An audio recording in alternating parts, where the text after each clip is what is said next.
AP CM Chandrababu చేసిన ప్రకటన ప్రకారం వైసీపీ హయాంలో అమలు చేసిన లిక్కర్ పాలసీపై సిఐడి విచారణకు ఆదేశించనున్నారు. ఈ మద్యం పాలసీ విషయంలో అసలు ఏం జరుగుతుంది?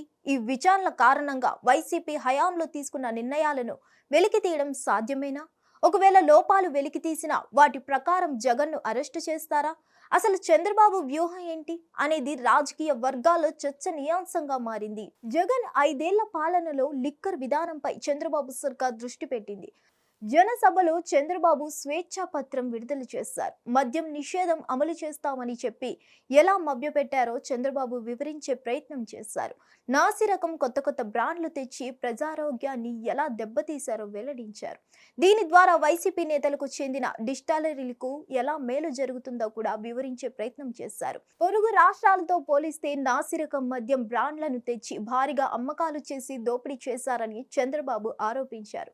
పేరుకే ప్రభుత్వమని వైసీపీ నేతల జేబుల్లోకి మద్యం సొమ్ము వెళ్లిపోయిందని చంద్రబాబు ఆధారాలతో సహా వివరించారు.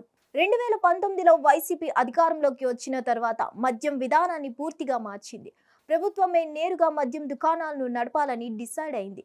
ఏటా 25% షాపులను తగ్గించి 4 ఏళ్లలో సంపూర్ణ మద్య నిషేధం వైపు అడుగులు వేస్తానని జగన్ ప్రకటించారు. కానీ షాపులు తగ్గించలేకపోయారు. మద్య నిషేధం అమలు చేయలేక చేతులెత్తేశారు. పైగా మద్యం ధరలను అమాంతం పెంచేశారు. తద్వారా పేదవాడు తాగడం మానేస్తాడని కొత్త భాష్యం చెప్పారు. కానీ మద్యం విషయంలో జగన్ చెప్పిన ఒక్క హామీ కూడా అమలు కాలేదు. పైగా నాసిరకం మద్యంతో వేలాది మంది చనిపోయారన్న ఆరోపణలు ఉన్నాయి. వేల కోట్ల రూపాయల దోపిడీ జరిగిందన్న కామెంట్స్ కూడా వినిపించాయి. ఇక ఇప్పుడు కూటమి ప్రభుత్వం అధికారంలోకి వచ్చిన తర్వాత మద్యం విధానంపై ఫోకస్ పెట్టారు చంద్రబాబు. ప్రభుత్వంలోని ఇతర శాఖల డబ్బు తీసుకొచ్చి ఎక్సైజ్ శాఖలో పెట్టుబడులు పెట్టించారని, దీనివల్ల ఆయా శాఖలకు 250 కోట్ల నష్టం వాటిల్లినట్లు చంద్రబాబు తాజాగా ప్రకటించారు. డిజిటల్ చెల్లింపులు కూడా చేయకుండా నగదు లావాదేవీలతో భారీ దోపిడీకి తెరతీశారని కూడా చెప్పుకొచ్చారు. వాటన్నిటినీ సరిచేసి కొత్త మద్యం విధానాన్ని ప్రవేశపెడతామని ప్రకటించారు. వైసీపీ హయాంలో మద్యం అక్రమాలపై సిఐడి విచారణ చేయనున్నట్లు చంద్రబాబు శాసనసభలో ప్రకటించారు.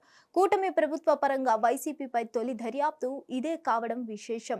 ఇక మద్యం కేసును అడ్డుపెట్టుకొని జగన్ను అరెస్టు చేయించాలనే వ్యూహం ఉన్నప్పటికీ దీనికి పక్కా ఆధారాలు చూపించాలి.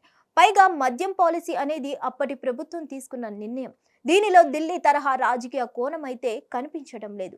కాబట్టి ఈ కేసును సిఐడికి ఇచ్చిన విచారణ చేయించిన సమయం పడుతుంది.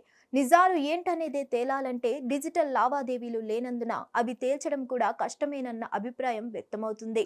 మరిన్ని అప్డేట్స్ కోసం stay tune to hit TV. Hit TV app ని డౌన్లోడ్ చేసుకోండి. ఇందులో short news, live news, entertainment movies అన్ని అవైలబుల్ గా ఉన్నాయి. Please download Hit TV app. Hit TV app hit TV యాప్ని ఫ్రీగా డౌన్లోడ్ చేసుకోండి.